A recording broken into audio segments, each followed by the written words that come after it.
አዋዜና ሙዚቃ ከሰማይ የመጣሽ የእግዚአብሔር ስጦታ የኑሮ ደጋፊ የመንፈስ ያለኝታ ስሜት የምትሰጪ የሆነች መድኃኒት ሙዚቃ ነሽ እኮ ለሰው አብነት። ሙዚቃ በአዋዜ ልዩ። ይህ አዋዜ ልዩ የሙዚቃ ፕሮግራማችን ነው። አድማጮቻችን እንግዲህ አለፍ አለፍ እያልን መገናኘታችንን ቀጥለናል።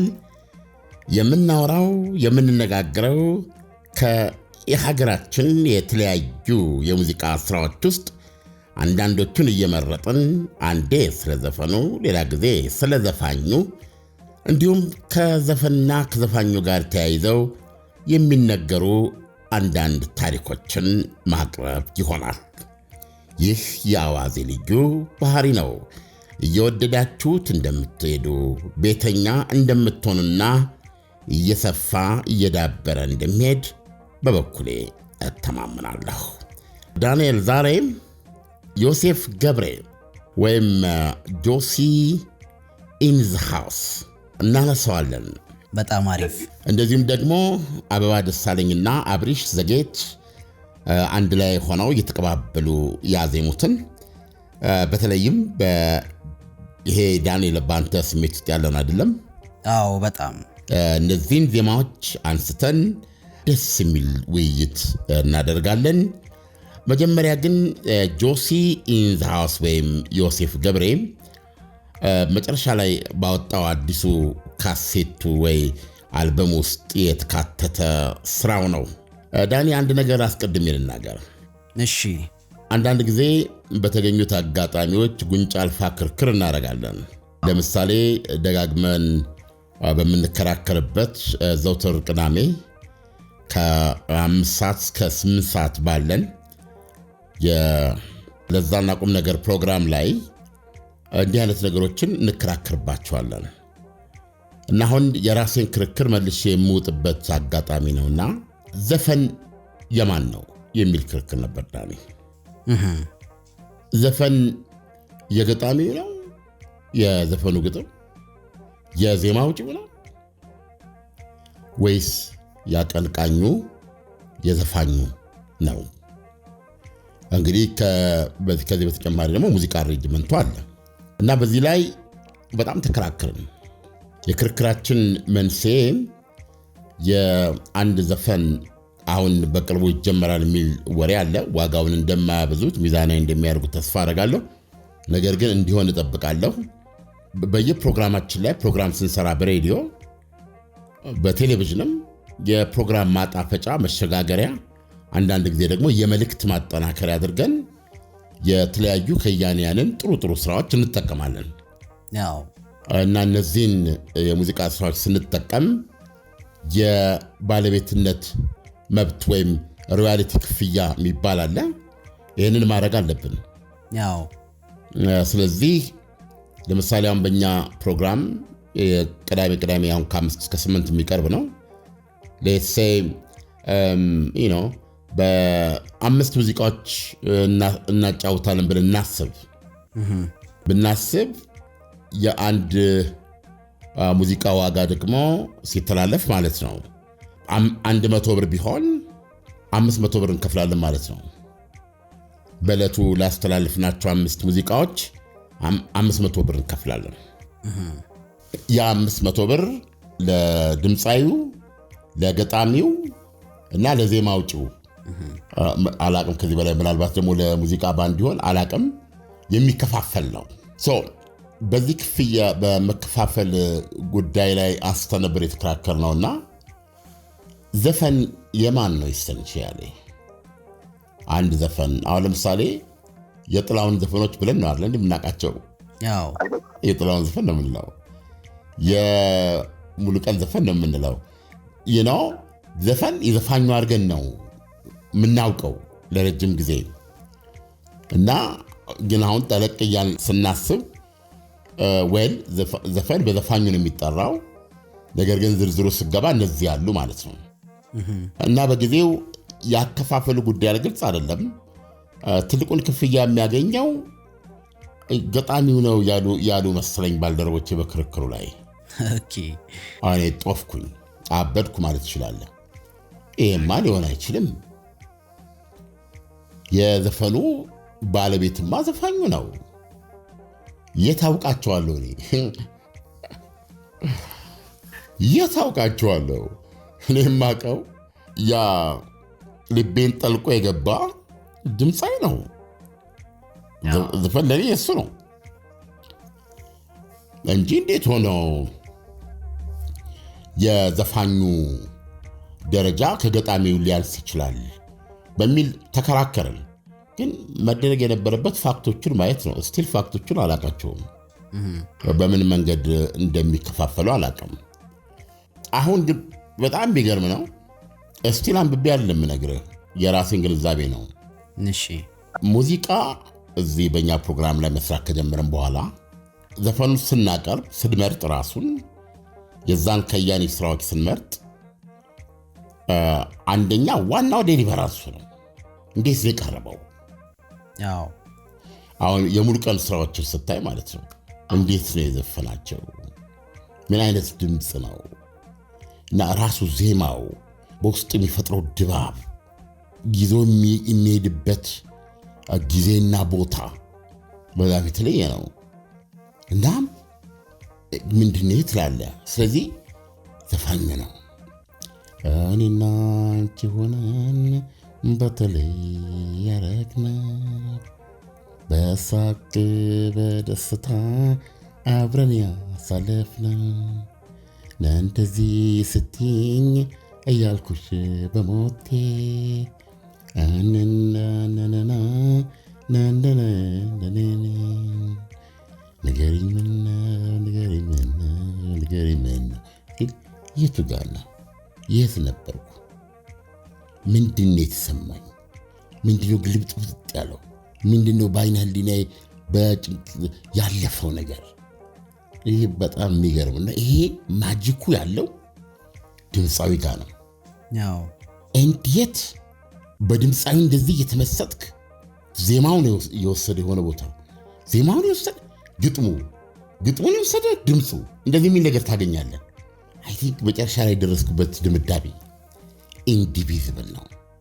አንድ ዘፈን አይከፋፈልም። ዘፈን ሙሉ ነው። የድምፃዊው፣ የገጣሚው፣ የዜማው ጭው አባባል ገባ። ይሄ ነው አሁን ይመጣል።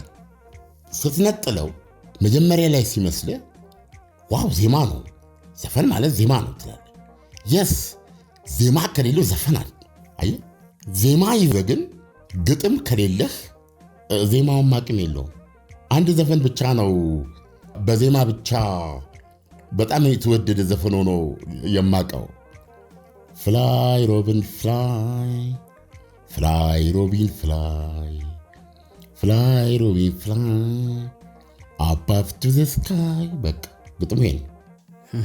ዳንዳዳንዳዳንዳዳንዳ የሚል የድሮ ነው። ከድሮ ምርጥ ዜማዎች አንዱ ነው። ግን ግጥሙ የነገርኩ ነው። ዜማው ግን ስለማጠግበው በዚህ ግጥም ብቻ ይህንኑ ይደጋገሙታል። አልፎ አልፎ እንዲህ አይነት ነገር ሊሆን ይችላል። ስለዚህ ምን ልል ነው፣ ግጥም ድምፃዊና ዜማ አንድ ናቸው፣ አትከፋፍላቸው። መጨረሻ ላይ ዜማውና አዝያሚው፣ ዜማውና ድምፃዊው አየህ በዜማው ጉልበትና በድምፁ ማጂክ የሚያደርስን ነገር ምንድን ነው? ግጥሙን ነው አይደል እንዴ? መልእክቱን ነው። ስለዚህ አንድ ናቸው። የባለቤትነት ጥያቄ ከተነሳ የሶስቱም ነው። ይሄ የኔ ነው እና ሙዚቃ ሊከፋፍል የሚችል አይደለም። የለም ዜማው ነው የሚበልጠው፣ የለም ግጥሙ ነው የሚበልጠው፣ የለም ዘፋኙ ነው የሚበልጠው የምትለው አይደለም። እና የማይከፋፈል ነገር ነው። አሁን ዓለም እዚህ ጋር ለምሳሌ እኔ ምን ፊል አደርጋለሁ መሰለ፣ በተለይ የባለቤትነት ጉዳይ ሲነሳ አንድ ዘፋኝ ለምሳሌ አዲስ አልበም መልቀቅ ፈለገ እንበል፣ ሙሉቀን ሊሆን ይችላል፣ ጥላሁን ወይም አንድ ዘፋኝ መጀመሪያ ሜቢ ግጥም የሚጽፍለት ሰው ካለ ግጥም ሊገዛ ይችላል። ግጥም ያዘጋጀው ሰው ለምሳሌ ለሙሉ ቀን ሸጦለት ነው አይደለም? አዎ። ያ ማለት ምን ማለት ነው? ኦሬዲ የዘፈኑ ባለቤት ሙሉ ቀን ስለሆነ ለሙሉ ቀን እየሸጠለት ነው። የዜማ ደራሲም ካለ ዜማውን የሚፈጥረውም ሰው ካለ ዜማውንም ሰርቶ የሚሸጠው ለማን ነው? ለሙሉ ቀን ነው። ባንድ ካለ ኦሬዲ ባንዱ የሚሰራው ለማን ነው? ለሙሉ ቀን ነው። ለባንዱ የሚከፍለው እኮ ሙሉ ቀን ነው አይደል እንዴ? ምሳሌ ነው ሙሉ ቀን ምልህ። ኦኬ። ዞሮ ባለቤትነቱ እነሱ እዛ ጋር ገንዘብ ከፍሎ ኤቭሪ ፐርሰን ማለት ነው እዛ ሙዚቃ ውስጥ ለሚሳተፉ ማናቸው የሚከፍለው ሙሉ ቀን ከሆነ የሙሉ ቀን ነው። በፊልም ለምሳሌ ብናመጣው የፕሮዲሰር ነው ፊልም። ተዋናዮች አሉ፣ ደራሲው አለ፣ ካሜራማኑ፣ ኤዲተሩ፣ ሳውንድማን፣ ብዙ ነገር አለ ፊልም ውስጥ። እነዛ ሁሉ የሚሰሩት ለማን ነው? ለፕሮዲሰሩ ነው። ሰርተው ገንዘብ የሚከፍላቸው ለነሱ ነው። አንዳንዴ ግን አንዳንድ አግሪመንት ሊኖር ይችላል። ለምሳሌ እንደ ሆሊውዶች ማለት ነው። ኦኬ። ምን ሊሆን ይችላል? ፊልሙ ከተሰራ በኋላ ለምሳሌ ቅድመ ክፍያ ይባልና የሚሰጣቸው ክፍያ ይኖራል። ፊልሙ ይሄ ፖስት ፕሮዳክሽኑ ካለቀ ኤዲቲንጉ ካለቀ በኋላ ለሲኒማ ከቀረበ በኋላ ደግሞ በሲኒማ የሚገኘው የሚሰበሰበው ገንዘብ ሲመጣ እንደየሮላቸው የአክተሩም እንደ አክተሩ የደራሲውም የዳይሬክተሩም የሁሉም ፐርሰንት ይወጣላቸውና ሁል ጊዜ ያ ፊልም ዩቲዩብ ላይም ታየ በየትኛውም ማሰራጫ ላይ ሲታይ የሚያገኙት ድርሻ ሊኖራቸው ይችላል። ባለቤት ግን ዞሮ የፕሮዲሰሩ ነው ማለት ነው። ያ እንደ ንብረትነት የሱ ቢሆንም የፊልሙ ገቢ በሚሰራባቸው ሁኔታዎች ውስጥ ሁሉ እነዚህ እዚህ ላይ የተሳተፉ ዋናዎቹ ትሮች ተከፋይ ናቸው ማለት ነው። በፐርሰንቴጅ ተከፋይ ናቸው። ወይም በአንድ ቁርጥ ሂሳብ የምትለያቸው ሳይሆን ስራው እስከቀጠለ በተለያየ ሚዲያ በተለያየ አግባብ ጥቅም ላይ በዋለ ቁጥርና አዳዲስ ገቢዎች በተገኙ ቁጥር እነዚህ ሰዎች ድርሻቸው መብታቸው ይጠበቃል ማለት ነው። አይ ቲንክ የዘፈኑም እንዲህ ነው የሚሆነው። የዘፈኑም ባለቤቱ ኦሬዲ ዘፋኙ ነው፣ ምንም ጥያቄ የሌለው ነው። ምክንያቱም ባለቤትነት የሱ ነው። ባለቤት ከመሆኑም ጋር ምናልባት ፐርሰንቴጁ ከፍ ሊል ይችላል። ይገባኛል ከሆነ ግን ምናልባት ሙዚቃው ሲሰራ ሁሉም የራሳቸው አግሪመንት ካላቸው ሙዚቃው ከተሰራም በኋላ በማንኛውም ሚዲያ ላይ ሲሰራጭ ይሄን ያህል ድርሻ ይሄን ያህል ፐርሰንት ክፍያ ይከፈላቸዋል የሚል የቀደመ ስምምነት ካላቸው አሁን እንግዲህ አዲስ የመጣውም ህግ ይመለከታቸዋል ማለት ነው። በየትኛው ሚዲያ ሲተላለፍ የሚከፈለው ክፍያ እነሱ ጋርም በፐርሰንት እንደየአግባባቸው ይደርሳቸዋል ማለት ነው። እንደዛ ይመስለኛል። አሁንም ሙዚቃው ይሄ ነገር ነው ያለው። ገጣሚው አንዴ የሚከፈለው አለ ሸጠው ልንል እንችላለን። ነገር ግን ስራዎቹ ከሸጣቸውን በኋላ ለምሳሌም በግምት ነው የምናገረው፣ አሁን እስከምን ድረስ ነው እየሄዱ ያሉት እነዛ ዜማዎችን አንድ ድምፃዊ በካሴት ላይ አወጣቸው ነው በአልበም ላይ አውጥቶ ለዚህ ከፍሏል። ከዛ እነዚህን የሙዚቃ ስራዎች ደግሞ ይዞ አውሮፓ የአሜሪካ ሄድና ደግሞ ይመደረካቸዋል ማለት ነው እና ሌላ ገቢ ጄኔሬት ያደርጋል። እዚህ ጋር ድርሻ ያላቸውም አላቸው፣ ሊኖራቸው ይገባል ገጣሚዎቹ፣ የዜማ ባለሙያዎቹ። ምክንያቱም አልበም ነው የሰሩት። እዚህ ጋር ያው አልበም ሲሰሩ ለዚህ ተከፍሏቸዋል። በየቤታችን ምንድነው ወይም ዘፈኑ ተሰርቶ ለኤክሴ ዩቲዩብ ላይ ነው የሚተላለፈው። ይሄን በተገነዘቡበት ሁኔታ ሸጠው ሊሆን ይችላል።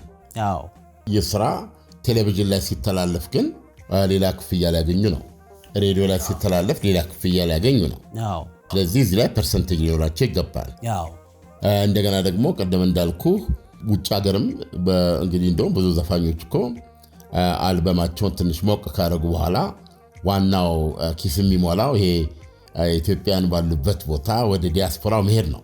ያው እዛ ደግሞ ሲሄዱ እንትን ያለው። ስለዚህ እዛም ላይ መብት አላቸው። እንደውም አሁን እንደምሰማው አልፎ ተርፎ በየሰፈሩም ለማስታወቂያ የምንጠቀምበት በየሰርግ ቤቱም እንደዚህ የመብት ነገሮች እየተነሱ ነው። ለማንኛውም ዳኒ ይሄን በዚህ ላይ እናቁመውና ሌላ ቀን ወይም ደግሞ ይህንን መነሻ አድርገን ልንወያይ እንችላለን። አለበዛ ደግሞ እንዴት እንደሆነ በይፋ ከነሱ አሰራር ተነስተን ልናነሳው እንችላለን። ታንኪዩ አሪፍ ማብራሪያ የሰጠን ዳኒ። የፊልም ስራ ውስጥ ያለ ልጅ ነህና ቶፕ ኤዲተር መሆንን በዚህ አጋጣሚ ለሚያዳምጡ ሰዎች መንገር እፈልጋለሁ። ፕሮባብሊ በአንድ ጥሩ የፊልም ስራ ላይም በጥሩ ኤዲተርነት የምናየው ጊዜ ሩቅ ላይሆን ይችላል። ዳኒ ጆሲ ኢን ዘ ሃውስ አዲሱ አልበሙ ብዙ ተሰምቷል አልተሰማም የሚለውም አላውቅም። ዳኒ አንድ ዜማ አለው። እሺ። እና ያ ዜማ የአልበሙ መጠሪያ ነው። አንዳንድ ጊዜ አንድን ዘፈን ወይም ደግሞ የዘመኑን አገላለጽ በመጠቀም ቫይራል የሚያደርገው ምንድን ነው? አንድን ስራ በጣም ተወዳጅ ብዙ ቦታ ተደራሽ የሚያደርገው ምንድን ነው? ምንድናቸው ፋክተሮች የሚሉት ነገር በጣም መታየት አለበት። የሚያሳዝንህ እዚህ ጋር አንድ ድንቅ ዜማ አለው። ራሱ የዘፈኑ ርዕስ ነው፣ መቼ ነው የሚለው። ይሄ ዜማ ዩቲዩብ ውስጥ ገብተህ ስትመለከተው ትራጀዲ ነው። አይ ዶንት ኖ 100 ሺህ መሙላቱ። ምንድን ነው የጎደለው? ምንድን ነው የተፈጠረው? ዜማ አለው፣ ግጥም አለው፣ እንግዲህ ራሱ ዘፋኙም አለ እና እንድጠይቅ ያደርጋል። እና ብቻውን ቢወጣ ይሄ ዘፈን እንደገና ቢሰራ ትንሽ አንዳንድ ድምቀት ቢሰራ ቫይራል ይሆናል ብዬ አስባለሁ። ሚሊዮኖች ይሰሙታል ብዬ አስባለሁ። እንደ አጋጣሚ ነው እኮ እንደዚህ አይነት ብዙ ሰዎችን ሊነኩ የሚችሉ አንዳንድ ጊዜ ጥሩ የሚገርሙ የህይወት እውነታዎችን የሚያንጸባርቁ ግጥሞችና ዜማዎች ይፈጠራሉ። እና ዛሬ ይህን ያነሳበት ምክንያት ጆሲ ኢን ዘ ሃውስ መቼ ነው የሚለው ዜማውን ዛሬ አድማጮቻችን ይሰማሉ። ትንሽ ግጥሙን ልበለው። እሺ። መቼ ነው እንደው መቼ ነው ላንቺ የምትኖሪው? መቼ ነው መቼ ስለኔ መጨነቅ የማትሰለችው? መውደድሽ ባይከፋም ማፍቀርሽን ባልጠላም ሰው እንዴት ከራሱ ለሌላ ያደላል? ፍቅር እኔን ብለሽ አንቺ ያልሆንሽው የለም። እስኪ ላንቺ ልኑር ላግዝሽ ግድ የለም እንጂ ያንቺን ውለታ ችዬም አልከፍለውም ከአቅሜ በላይ ነው ይላል። ሕይወቴን ያላንቺ ደሞ ሳስበው ፍጹም ባዶ ነው። መቼ ነው ኧረ እንዲያው መቼ ነው ላንቺ የምትኖሪው ላንቺ የምኖረው? ለኔ አንቺ በብዙ ከማውቃቸው ትለያለሽ። የእውነት ተምሳሌት ማጣፈጫ የሕይወት ቅመም ነሽ።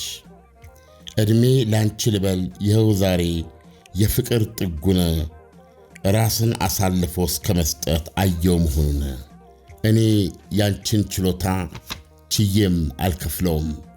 ሕይወቴን ያላንቺ ሳስበው ፍጹም ባዶ ነው። መቼ ነው መቼ ነው መቼ ነው ይላል። ምናልባት የዘፈን ግጥሞች እንዲህ አይነት ችግር አለባቸው። ስታነባቸው እንደ ታገል ግጥም አይማርኩም፣ ግን ከዜማ ጋር ስታረጋቸው ከጥቅም ውጭ ነው የሚያደርጉ። መቼ ነው እንዲያው መቼ ነው ላንቺ የምትኖሪው? መቼ ነው እንደው መቼ ነው ላንቺ የምትኖሪው? መቼ ነው መቼ ነው ስለኔ መጨነቅ የማትሰለችው? መቼ ነው እንደው መቼ ነው መቼ ነው ስለኔ መጨነቅ የማትሰለችው?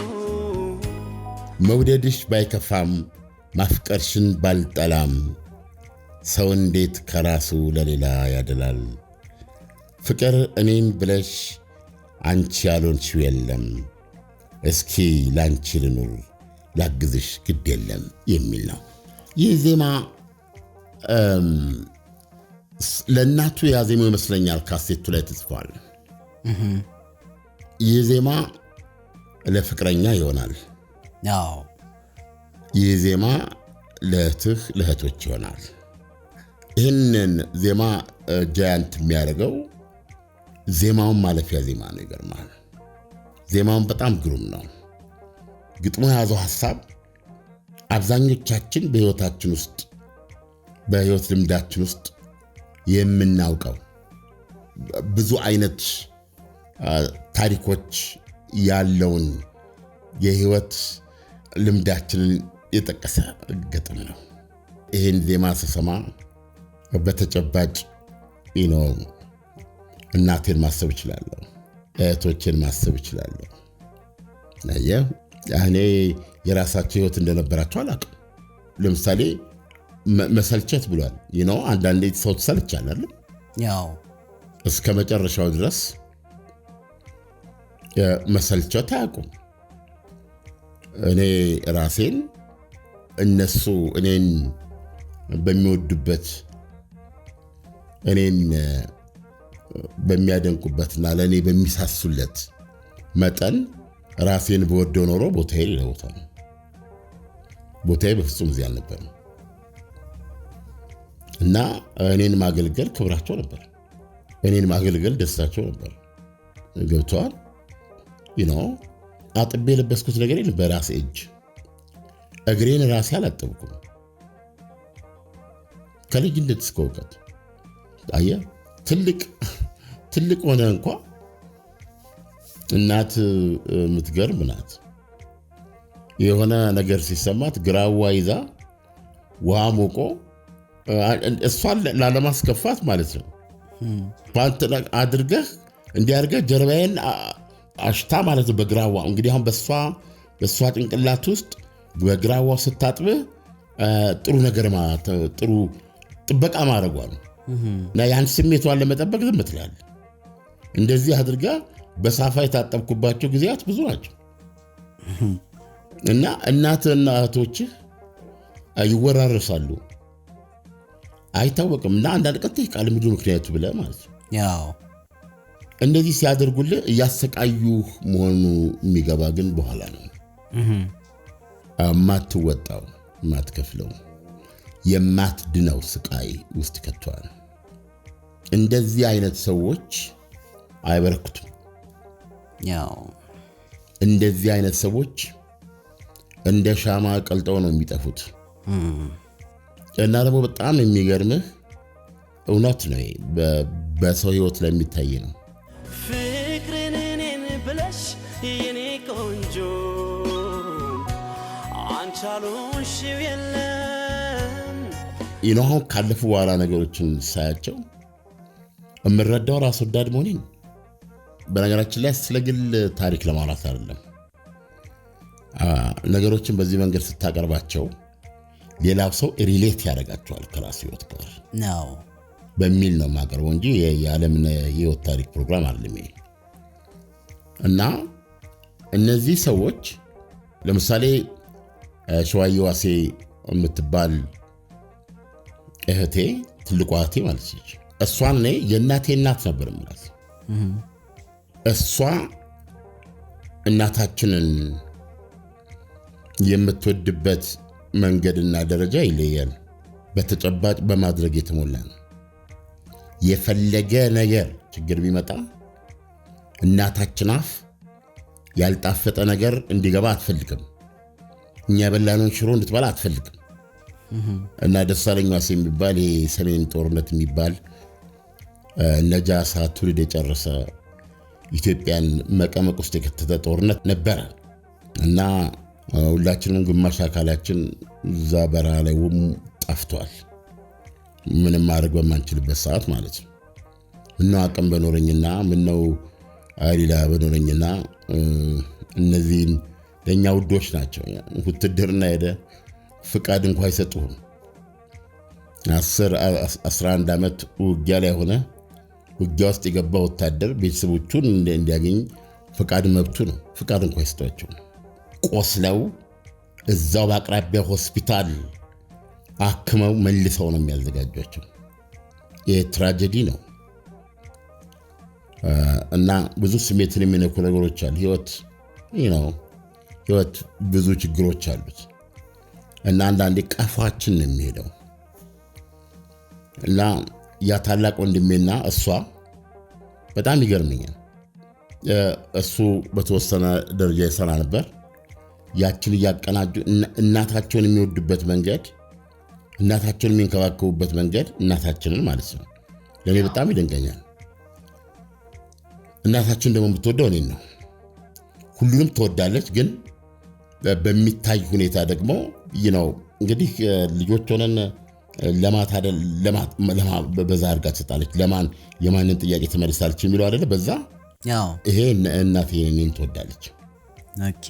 እና እነሱ እንደዛ አድርገው ለፍተው የሰጧትን ምክንያት ፈጥራ ከኔ ጋር ነው የምትካፈለው የምትበላው ማለት ነው። ብዙ ጊዜ የእናቴ እናት ላት ነበር እህቴን ማለት ለእናቴ እናቷ ናት እህቴ ማለት ነው። ያ ወንድማችን በመሃል ያው እንዳልኩ እዛ እንትን ሄደ፣ ያው ነው ታሪኩ።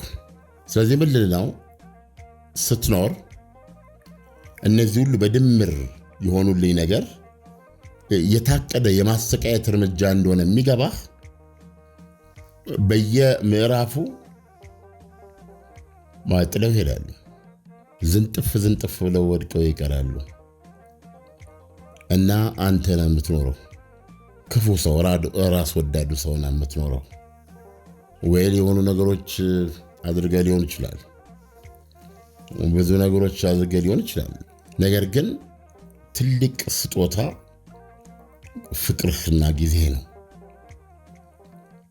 በዚህ ደረጃ ሲታይ የት ነው የምታገኛቸው?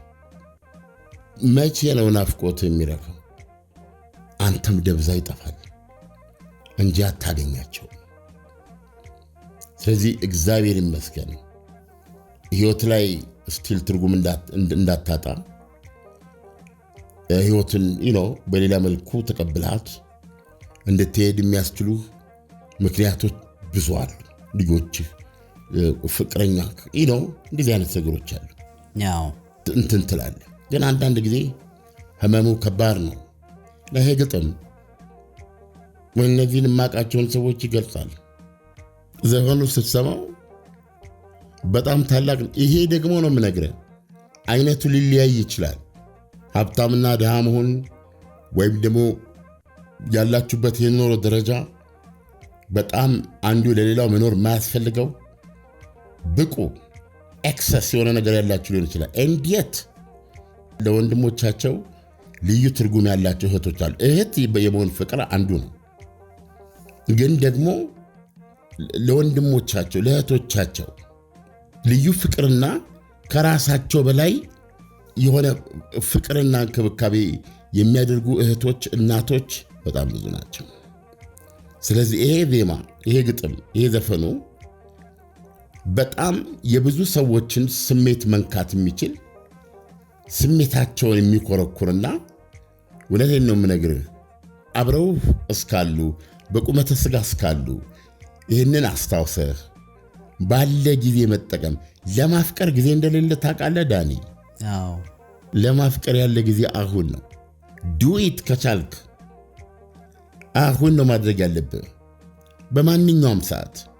እና እውነት አንዳንድ ሰዎች ሲናገሩ ነገ አንተ አይደለም በቃም ብለህ ወደ ውስጥ ዝርዝር ውስጥ አትገባም። እንዲህ አይነት ነገር ነው የሚመጣው።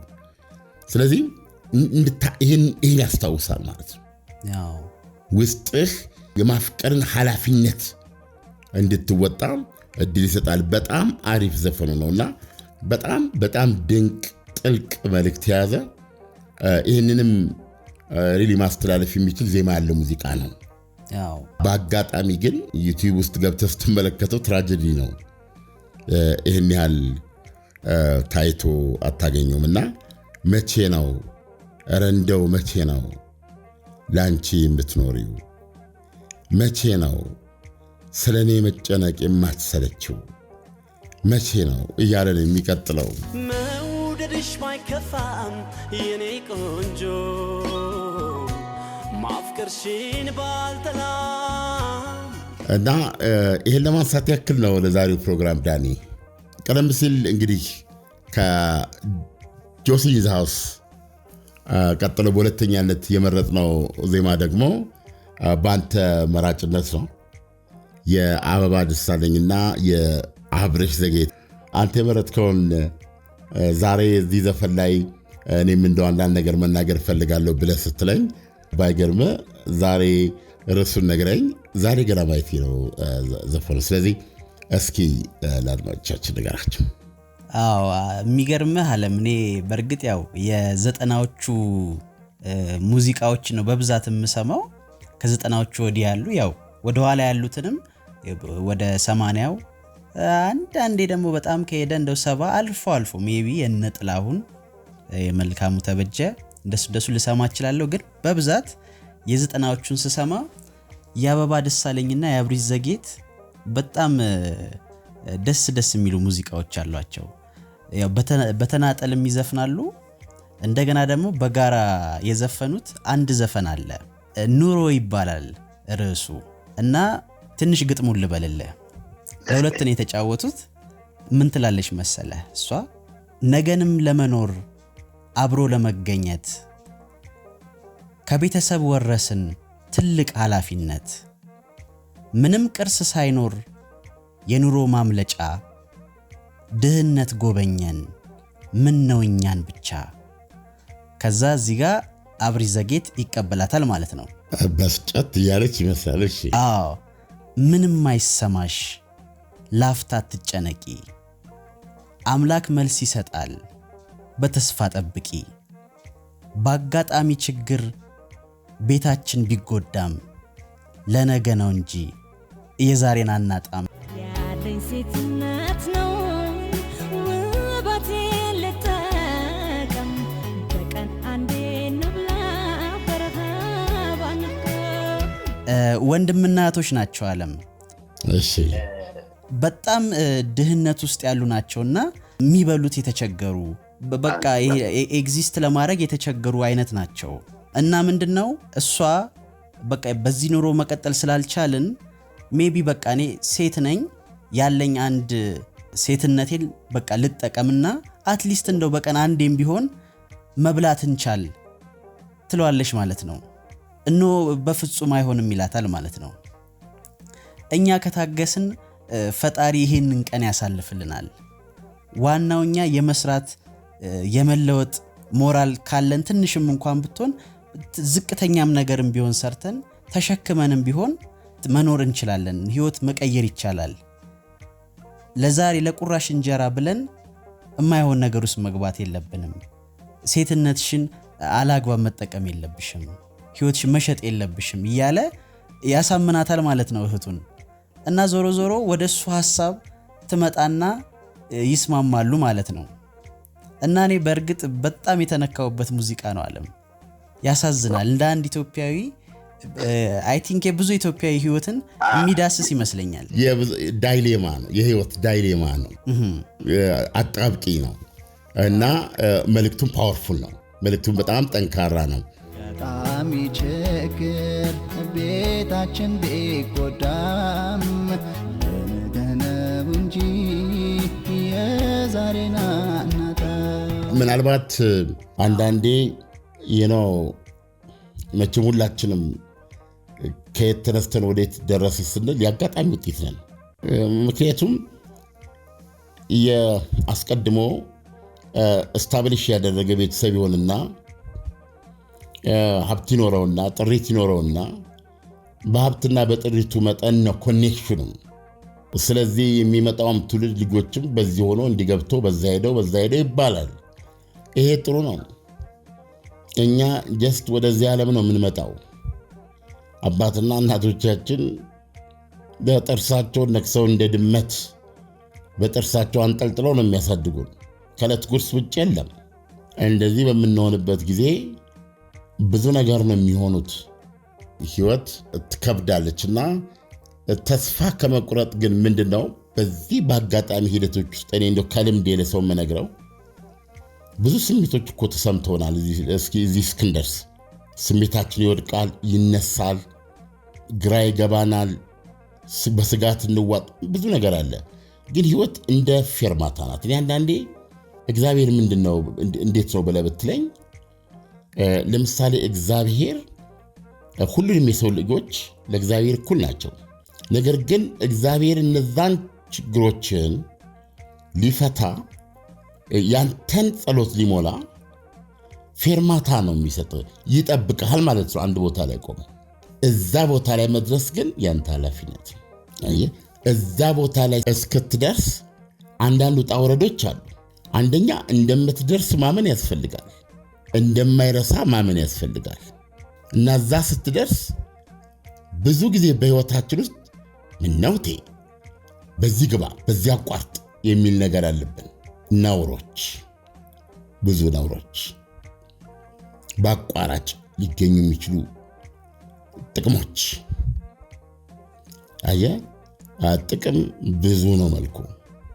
ሴቶች ፍቅራቸውን ሊያጡ ይችላሉ፣ የወደዳቸውን ሊከዱ ይችላሉ።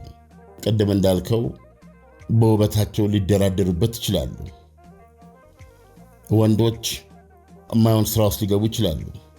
በሌላ ሰው ህይወት ላይ ለመፍረድ የሚያስገድዳቸው ሁኔታ ውስጥ ሊገቡ ይችላሉ።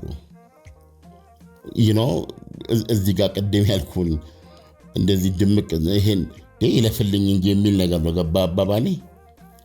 አሁን በዚህ መንገድ ስትሄድ ከቀናውና ከእግዚአብሔር መንገድ ተለይተሃል። እዛ ፊርማታ አትደርስም። ለምን? አንተ የራስን መንገድ ቀይሰህ ሄዳል። እስከ መጨረሻው ያ መንገድ ያንተ ነው። ነገር ግን እነዚህን ቻሌንጆች እንደምንም አልፎ ገብቷል የሚገፋ ነገር ሲኖር ወድቀህ ለመነሳት ብርታቱን ጠይቀ በመሰረታዊነት ማንነትንና የህይወትን መንገድ ሳታጣ ከቀጠልክ ግን የማታ እዛ ፊርማታ ትደርሳለህ። ያኔ ደግሞ ያጥለቀልቃል እግዚአብሔር። አየህ ችግር ይፈታል።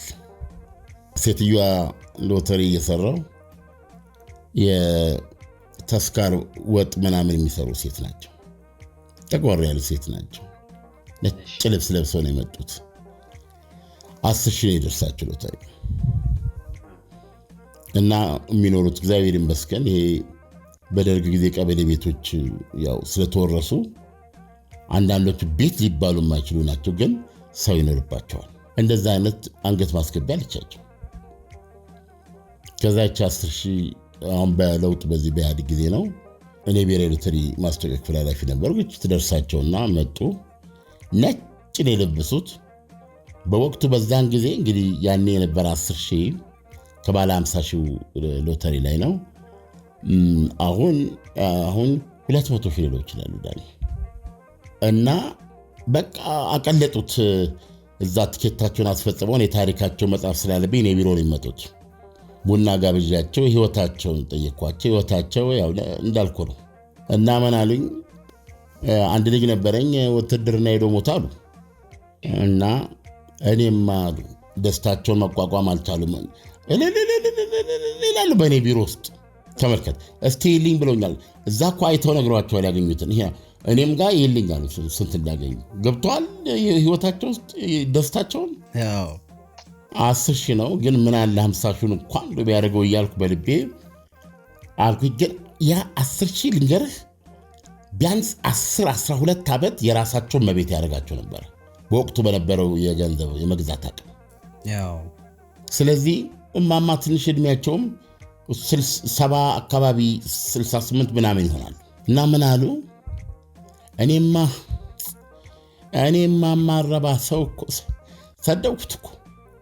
ምን ነው እንደ ሰው ፈጥረኝ ህይወቴን የበር ላይ መረጋገጫ አደረግከው። የብረምጣድና የመቆያ እሳት ስር ረመጥከኝ። እኔስ ፍጡር አይደለሁም? እኔስ ቀና አልልም? እኔስ የራሴ መቤት አልሆንም?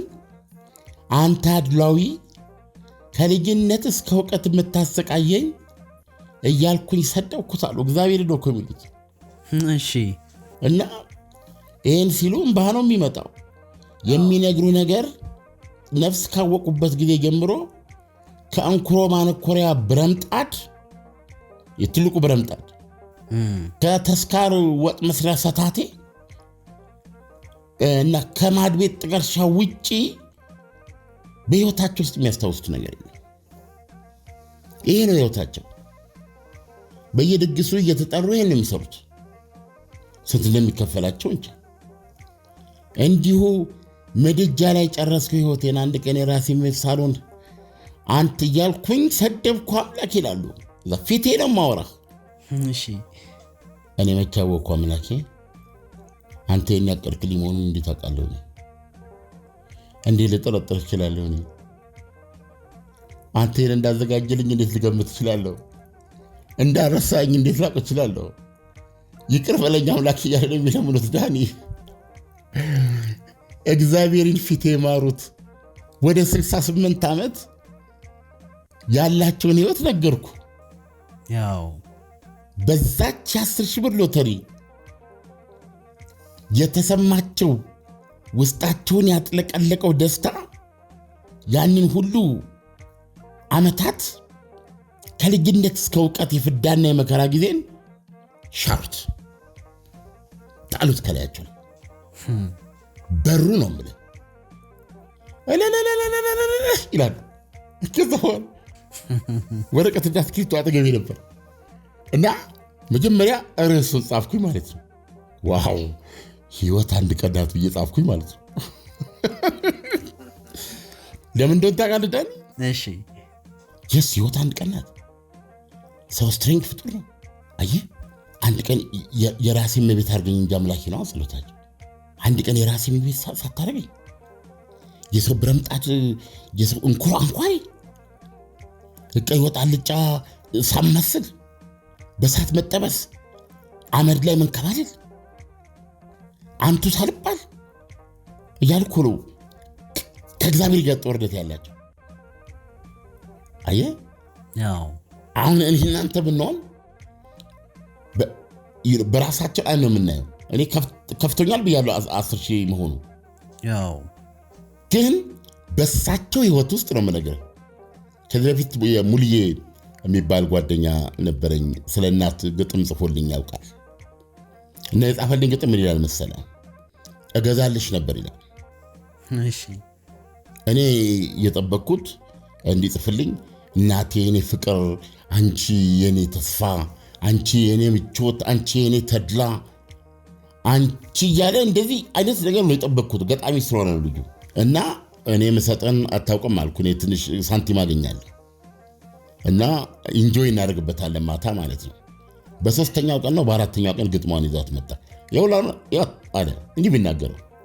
አሁን ወስጄ ግጥሟን ሳያት አንድ 8 ምናምን መስመር ነች እና ቤት አይመታም። ይሄ ከከከረረ በሚል አይደል የሚሰራልኝና አንጀት ይቀጥላል። ኬርለስ የሆነ ልጅ አሁን ይሄ ምንድነው ብዬ ግጥሙን አንብቤ ተናደድኩ ማለት ነው። እንደገና ደግማ አንብበው የሚለኝ ነገር መጣ። ደጋግሜ ያነበብኩት ምን እንደሚል ታውቃለህ? እሺ ስለ እናት ጻፈልኝ አልኩት። እገዛልሽ ነበር ነው የሚለው ርዕሱ። አሁን እኔ ቃል በቃል አላስታውስም፣ ግን ያለውን ዝም ብዬ እንደሚመስለኝ ልንገር። ዋና አስኳሉን ሳልረሳ ማለት ነው። ምናምን በህይወት ሩጫ ምናምንና እገዛልሽ ነበር የ10 ሳንቲም ስኳር የስሙኒ ቡና፣ እገዛልሽ ነበር የስሙኒ ቆሎ የ10 ሳንቲም እያለ ነው የሚለው ግጥሜ ነው። እገዛልሽ ነበር እና ለእናቱ ልዩ ፍቅር እንዳለው አውቃለሁ። ያው እናቴን ወዳለሁ እኔ በጣም ያው ግን የራስ ወዳድ ፍቅር ነው እኔ እናቴ ልትሆንልኝ በቻለችው ምክንያት ነው።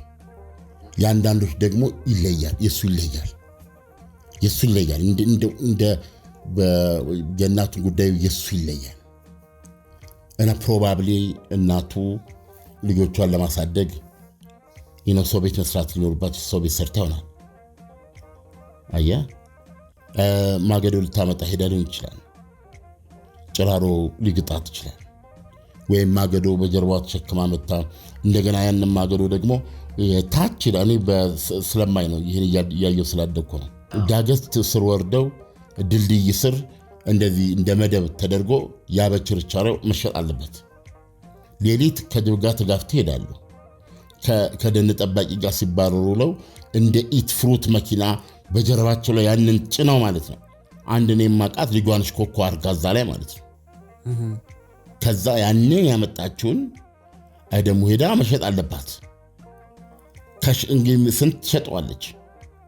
ያን 3 ብር ወይ 10 ብር ሳምቲንግ ትሸጠዋለች። ከዛ ምን እንደሆነ ታውቃለህ? በእናንተ ጊዜ የለም መሰለኝ እናቴም ብትሆን ከዚህ የተለየች አይደለችም። የኔ 150 ነች ደሞዛችን። አባታችን የሚሰጣን 150 ነው አቅሙ። ያቺ ብር ትገኝ የለ ያው ስትገኝ አሁን ማረቧን ፈታ ታርግና በዚች እችን ቶሎ በዚች ይሄንን በዚች ነው አሁን የመግዛት አቅም አለ ማለት ነው። ገባ ፊታችን አብሮ ፍክት ይላል ማለት ነው። ያው እና ሙሉ የጻፈው ግጥም እገዛልሽ ነበር የ10 ሳንቲም ስኳር የስሙን ቡና ያለ ይኖ በኋላ ላይ እንደ ሾክ እንዳደረገኝ ያንን ጋራ ወጣ ወይም እሰው ቤት ሄዳ እኛ ደግሞ ትራዲሽን ባህላችን ታውቃለህ ተሰድባ ተወግራ እንጀራ ጋግራ ወጥ ሰርታ ቤት ጠርጋ ዕቃ አጽድታ ያንን ሁሉ ሆና እቤት ካንተ ከልጇ ጋር ወይም ማገዱ ወስዳ ያንን ሸጣ ወይም ወታደር ባሏ ደግሞ የሰጣትን ደሞዝ እንደማለት ነው። ይሄ ሁሉ ህይወት ሩጫ፣ ይሄ ሁሉ መጋጋጥ፣ ይሄ ሁሉ ብርድም መጋፈጥ፣ ይሄ ሁሉ እንቅልፍ ማጣት፣ ይሄ ሁሉ በጨራሮ መላጥ፣ መጉበጥ፣ መውደቅ ለምን እንደሆነ ታውቃለህ ዳኒ? እገዛልሽ ነበር ያለው ብሎ የጻፈው ያን ግጥም ያው የስሙኒ ቡና የ10 ሳንቲም ስኳር ለመግዛት ነው። እዛ ቡና ላይ እቺን የምታክል ቁራሽ እንጀራ በቲማቲም እና ዘይት ጠብ አድርገው ይበላሉ። አበቃ። ከዛ የቀረው ነገር ልጅ ካለ ደብተር ትገዛለህ፣ አንዳንዴ ልብስ ለመግዛት ታረጋለህ። ምን በልቶን ይሄ ነው ለዚህ ማን በከራ መስከምታው እናቱ ገብቷል። አሁን እሱ ደሞዝ አለው 2000 በለው 3000 በወቅቱ አለው ያ ደሞዝ። ነገር ግን አሁን ሳይልጅ አይደል የለችም አሁን እና ስለሌለች የሚሰማው ነገር ገባ የለችም። በትኖሬ ነው የሚላት እንደዚህ ጥለሽ እንደዚህ መከራ ላይ ጥለሽ ባትሄጂ ኖሮ ትንሽ ብትቆይ ኖሮ እገዛልሽ ነበር። ቡና ስሙኒ ቡና የ10 ሳንቲም ምን ማለት እንደሆነ ገባ አይደል? ያው ቀራራው አይነካሽ፣ እንቅልፍሽን አትሽ፣ ሌሊት አትሄጂ፣ ደን ጠባቂ አባረርሽ፣ የኢት ፍሩት መኪና የሚያስመስል ጫንቃሽ ላይ የሚያናጥር የፍልጥ ምን አትሸከሚ፣ ከመኪናና ከሰው እየተጋፋሽ ፀሐይ ላይ እንደ ስጥ ሳትሰጪ ያንን ባዶ አፍሽን እስክትሸቅ ድረስ ጠብቀሽ ይህን ሁሉ የዕለታዊ መከራ አትቀበይም ነበረ። ለምን አትኝም? እገዛልሽ ነበረ ስሙኒ ቡና እና 10 ሳንቲም ቆሎ። ለምን ታረጋለሽ? እንዴት ፓወርፉል እንደሆነ ግጥም እንዴት ህይወቴን እንደመታው ለነገር አልችልም። አየህ እቺናት ህይወት ለዚች ህይወት ነው ያውሉ ፍዳ ለ10 ሳንቲም ቆሎና ለስሙኒ ቡና። አንዳንድ ጊዜ ፌርማታን ጠብቀ ስትሄድ እንደኛኛው እናት እግዚአብሔር በሰዓቱ ሰጣቸው ያን ነበር። ሲሰጣቸው የሱ ጸጋ ነውና አጠበው እረሱት። ዳኒ የቀደመ 68 ዓመታቸውን እረሱት። ከፍቷል። በነገራችን ላይ ከኔ ቢሮ ከወጡ በኋላ የማስታወቂያ ክፍል አለ ከወጡ በኋላ ቀጥታ ብሔራዊ ባንክ ነው የሚሉት ሲያደርጉ። ያኔ ደግሞ የሎተሪ ብር አይቀረጥም፣ ግብር የለውም እንዳለ 10 ነው የሚያገኙት። አሁን 10 ሲያገኙ ማሰብ ያለብህ ጧህ ያለ እንቅልፍ ይወስዳቸዋል። የትዬ ድንቄ ተስካር እሁድ አለ ምን ነው ተኝቼ ነው ማሳለፈው ማለት ይችላሉ። ቡናቸውን ገዛ ያደርጋሉ። ቤታቸውን ጠረግ አድርገው ከሰላቸውን አቀጣጥለው ቡናቸውን አፍልተው የሰነፍ ቆላቸውን ሰነፍ ቆል እችን ምናምን አድርገው ትዬ ድንቄ ነው ቡና ጠጡ ብለው ጠርተው ተመስገን ብለው ይላሉ። ነገርኩላችሁ። በዚያና 10,000 ብር 20 ዓመት ሊያኖራቸው ይችላል። እና እግዚአብሔርን ይቅራሉት። ያለፈ የመሰላቸው መከራ ሁሉ ጠፍቶ እንደ አዲስ ተወለዱ። ይገርማል። ከዛ በኋላ የሚኖራትን ህይወት 1 ዓመት በዛው ላይ የራሳቸው መቤት ሆነው በ60 ዓመት ሊመነዘር ይችላል። ምን ለማለት ነው? ፌርማታውን ጥብቁ ለማለት ፈልጌ ነው። ግን የሚገርምህ አለም አሁን ሎተሪ የደረሳቸው ሴትዮ በጣም ህይወታቸው በጣም እንዲሁ ባይምሮዬ አንድ ማቃቸው እንደው ሰፈራችን ውስጥ ያሉ ሴትዮ ሁሉ ነው የመሰለኝ። የሚገርም አሉ በሁሉም አካባቢ እንደዚህ በሐዘንም በድግስም በቤትኛውም አይነት የድግስ እንትን ተጠርተው በጣም እድሜያቸው የገፋ ሆነው በቃ ትልቅ ድስት ሰተቴ ነው የሚባለው ሰታቴ የጎላ ድስት በትልቅ ማማሲያ እያማሰሉ ጭሱ አይናቸውን እያቃጠላቸው በዛ ላይ አስተያየት የሚሰጠው ኧረ እንዲያርጉት እንዲሆነ ምናምን እሱ ሁሉ የሚያስከፋቸው ነው ይመስለኝ። ሴትዮ ስድቡ ምኑ ትችቱ ማሽሟጠጡም ይኖራል እንግዲህ እንዴ ታሞ የተኙለት ይሞታሉ። 100,000 እንደው ቢደርሳቸው ሁሉ እኮ ያስብላል እንደው በዛ ሰዓት። ግን አንዳንዴ ደግሞ ፈጣሪ እንደው ላያስችል አይሰጥ የሚባል ነገር አለ መሰለኝ። እንደው 100,000 ደግሞ ቢሰጣቸው ሴትዮዋ ምናልባት ያንን ደስታቸው ደግሞ ኦቨር ሊሆንባቸውም ደግሞ ይችላል። አንዴ ክበበው የሆነ ቀልድ ላቀርብ የሆነ አሜሪካ ውስጥ እንግዲህ የሆነ ስቴት ላይ ሄጄ አለ ሰውየው ረጅም ጊዜ እንደዚህ ቀልድ ምናምን ቦታ መጥቶ ያቅም አለ። ምናልባት ሰምተው ከሆነ እና በጣም ረጅም ጊዜ በስራ የተወጠረ ሰው ነው። አበሻ ነው። እዛ አሜሪካ ሀገር ከገባ ጀምሮ በቃ ስራ ላይ ነው አለ። ምንም አይነት የመዝናናት ህይወት እንትን አላለም። እና አንድ ቀን እንደዚሁ በቃ በጓደኞቹ ጋብዘውት ይመስለኛል የኔን ቀልድ ለማየት ታደማ አለ። ከዛ እኔ በቃ ቀልዴን ጀመርኩ። አንድ ቀልድ ስቀልድ አለ አንዴ ብሎ እዛው ስታካርጎ ቀረ አለ ሰውየው። ስቆ ያቅም ረጅም ጊዜ እና ሳቁ ስታካርጎ ቀረ በቃ እንደዛገበት ወይ እንደሆነ ከዛ ሐኪም ቤት ተወሰደ አለ ሰውየው። ከረጅም ጊዜ ስቆ ያቅም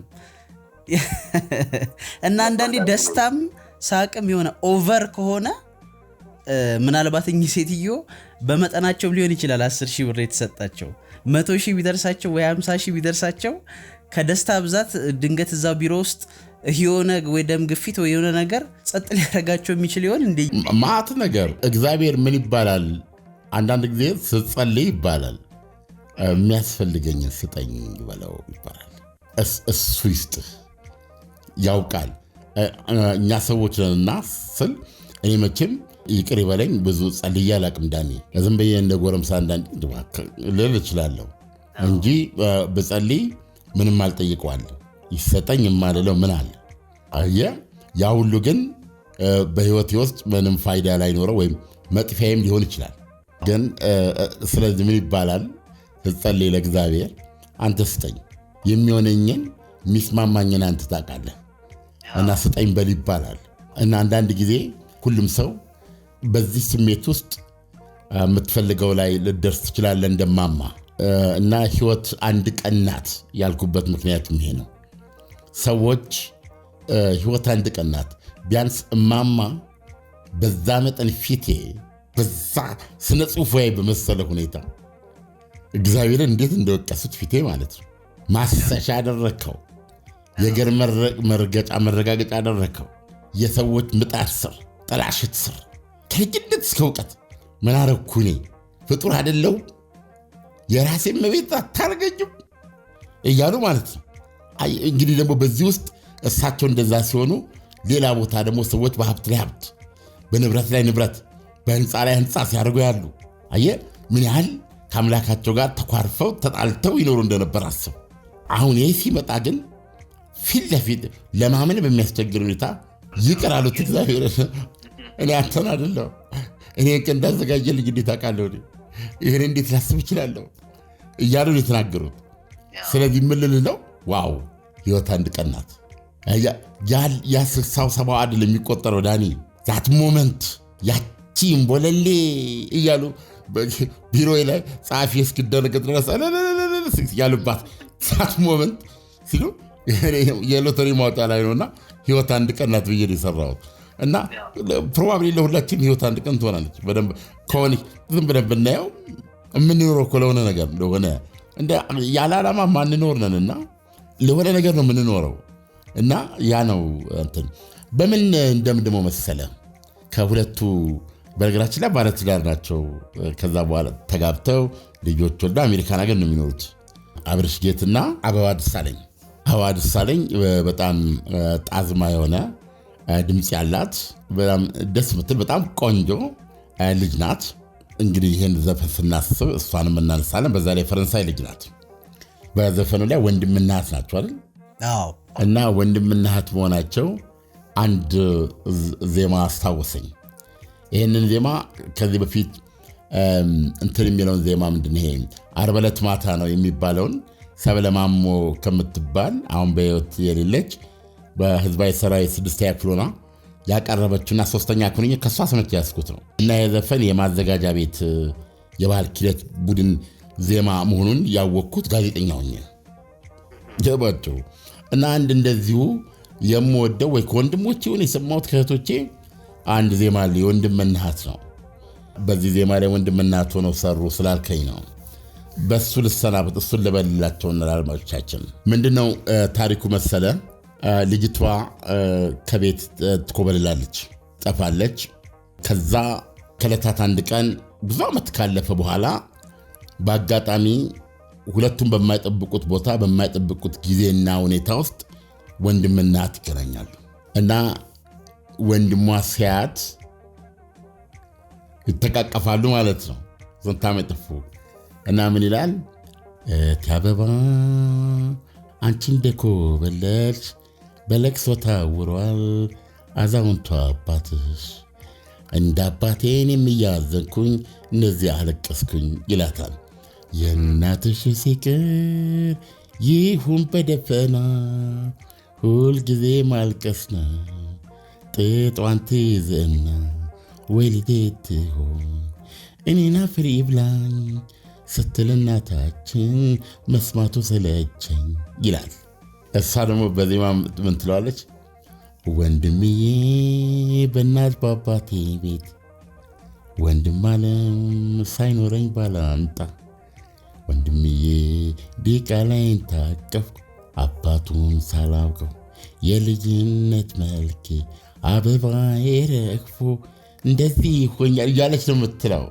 አየህ በአንድ ወቅት ከቤተሰቧ ጠፍታ ወይም በራሷ እንግዲህ የተለያዩ ምክንያቶች ጠፍታ በማይሆን ስራ ላይ ድሮ ሩቅ ነበር እኮ ዳኒ ይጠፋል እኮ የአዲስ አበባ ሰው እኮ ናዝሬት ሄደ ይጠፋል። አንዳንድ ቀን ይገርማል። ብዙ ሰው የማያውቀው ነገር አለ። አሁን በጣም እኮ በጣም ድህነት አለን እኮ እንደ ማህበረሰብ። ሩቅ እኮ ነው ናዝሬት።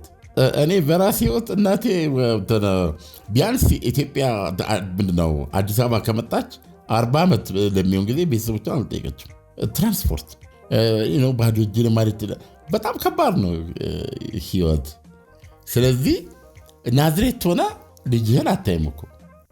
ልጆች ብዙ የምናያቸው የተለያዩ ቡና ቤቶች ውስጥ የምናያቸው ድሮ ነው ማወራ ወላጆቻችሁ ልጅ የጠፋች እያሉ የፊታቸውን በጥፍራቸው የሚሉት ሊሆኑ ይችላሉ አይደል? በተለያየ ቦታ ስንሄድ እንደዚህ አይነት ነገር አለና አንዳንድ ይህንንም ማስተውለው በየትኛውም ቦታ ላይ ርህራሄና ሰውን በሰውነት በተቻለ መጠን ለሰው መጨነቅ ጥሩ ነው ለማለት ነው። እና ይህም ዘፈን ተመሳሳይ መልእክት ነው ያለው። እህቱን ለባብሳና ጌጣ ወደ አልሆነ አቅጣጫ ገንዘብ ልታገኝ ወደምትችልበት ሰውነቷ ወደምትደራደርበት መጥፎ ነገር እንዳትገባ የሚታገልበት ዜማ ስለሆነ ይሄም አብሮት ይሄዳል ብዬ አስባለሁ። መጨረሻ ላይ ውጤቱም ያው የልጅነት አበባ የረግፎ ጥላ የተገፉ እያለች የምትናገረው ይሄው ዳኒ። የዛሬው እንኳ በመልእክት የተሞላ ነው። በሚቀጥለው ዝግጅታችን እናገኛቸዋለን። ይህ ሙዚቃ በአዋዜ ልዩ ነው። አዋዜና ሙዚቃ ከሰማይ የመጣሽ የእግዚአብሔር ስጦታ፣ የኑሮ ደጋፊ፣ የመንፈስ ያለኝታ፣ ስሜት የምትሰጪ የሆነች መድኃኒት ሙዚቃ ነሽ እኮ ለሰው አብነት። ሙዚቃ በአዋዜ ልዩ